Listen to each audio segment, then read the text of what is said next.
बात उस समय की है जब मेरी गर्मियों की छुट्टियां चल रही थी। उस समय मैं अपने मामा के गांव छुट्टियां बिताने गया हुआ था। वो गांव बहुत ही सुंदर था और वहाँ के खेत खलियान और पहाड़ भी काफी सुंदर थे। गांव पहाड़ों के बीच में बसा हुआ था। वहाँ के लोग भी काफी अच्छे थे और मैत्री स्वभाव के थे।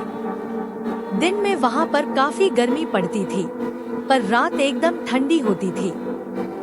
मैं और मेरे मामा रात में घर के बाहर ही खाट बिछा कर सोते थे। एक बार मैं देर रात तक अपनी मामी जी से बातें कर रहा था। बातों ही बातों में मैं मामी जी से पूछने लगा कि मामी जी, यह बताइए, इस गांव में आपने कोई चुड़ैल वुड़ैल नहीं देखी है क्या?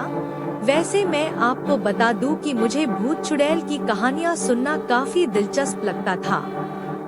पर मेरी मामी जी बोली कि रहने दे, फालतू में तू डर जाएगा और रात को ढंग से सो भी नहीं पाएगा।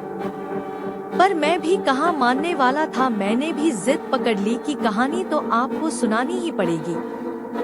मेरी जिद के आगे वो भी नतमस्तक थी। उन्होंने कहा कि इस गांव में बहुत सी चुड़ैलें रहती है, पर किसी को दिखती नहीं है।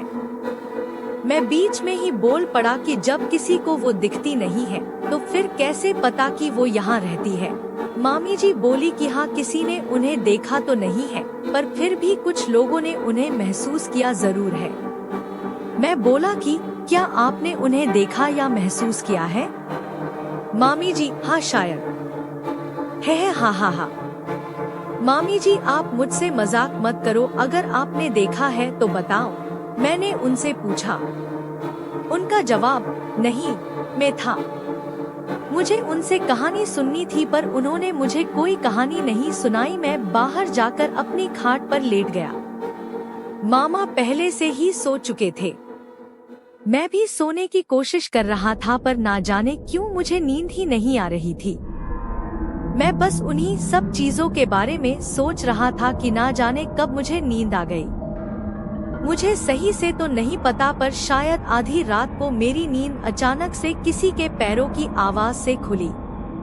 उस समय मेरे मामा जी तो सो ही रहे थे।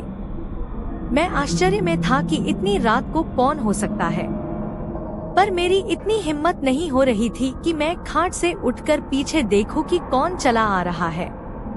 उस समय मैं थोड़ा डरा हुआ भी था, क्योंकि उस रात में मामी जी से भूत चुड़ैल की बातें कर रहा था।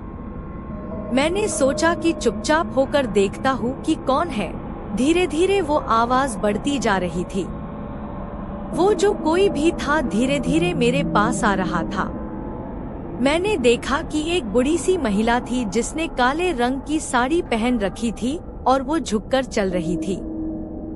वो मुझसे अब थोड़ा आगे निकल गई और एक जगह जाकर रुक गई। मैं अब भी उसे ही देख रहा था और सोच रहा था कि ये क्यों रुकी है, कि तभी वह पीछे मुड़ी। जहां वह रुकी थी वहां बल्ब की हल्की सी रोशनी पड़ रही थी।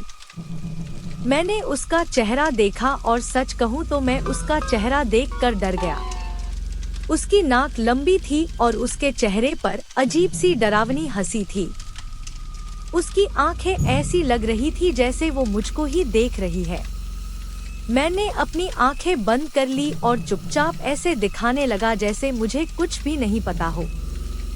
थोड़ी देर बाद मेरे कानों में एक आवाज आई, है तुझे क्या लगता है मुझे नहीं पता चला कि तू मुझे देख रहा है? मैं एकदम से नींद से उठा। सुबह होने में अभी भी कुछ समय बाकी था।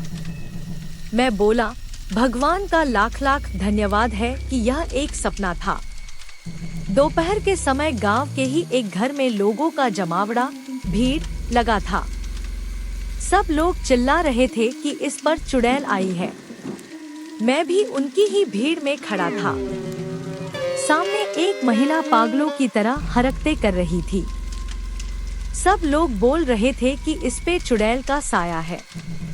कोई कह रहा था कि रात को यह बाहर पेशाब करने गई, फिर लौटी ही नहीं। सुबह यह गांव के आखिर में उगे बरगद के पेड़ पर बैठी थी और कुछ गांव वाले इसे वहां से लेकर आए हैं। वो सबको देखकर हंस रही थी। एक समय ऐसा भी आया जब उसने मेरी तरफ देखा और हंसते हुए बोली कि तुझे क्या लगता है मुझे नहीं पता चला कि तू मुझे देख रहा है।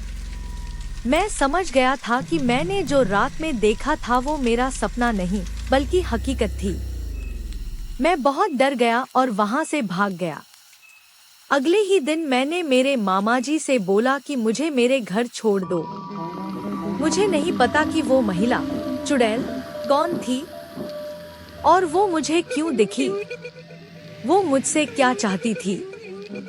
मुझे नहीं पता उस गांव की महिला के साथ उसने क्या किया।